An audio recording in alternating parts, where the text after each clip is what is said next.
विधानसभेच्या निवडणुकीच्या नंतर निकाल लागल्याच्या नंतर दुसऱ्या दिवशी अजितदादांनी सातारा येथे यशवंतराव चव्हाणांच्या समाधी स्थळावरती प्रीती संगम येथे वक्तव्य केलं की बेटा मी आलो असतो तर तुझं काय झालं असतं. त्याच्यानंतर मी सर्व मीडियाला त्या संदर्भामध्ये प्रतिक्रिया दिल्या आणि त्यांनी मीडियाला प्रतिक्रिया दिल्याच्या नंतर तिसऱ्या दिवशी 26 तारखेला मी असं बोललोच नाही आणि पुन्हा एकदा काल ते 16 ऑगस्ट 2025 रोजी पुन्हा एकदा त्यांनी कबूल केलेलं आहे. त्यामुळं अजितदादा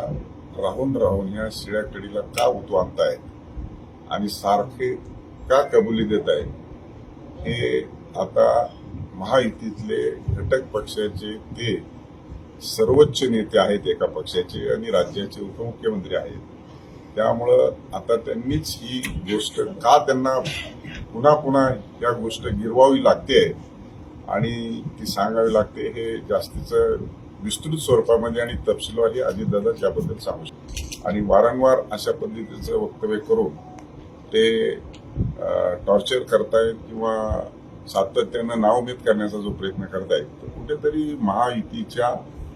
अंतर्गत वरिष्ठ नेतृत्वाने या संदर्भामध्ये चर्चा केली.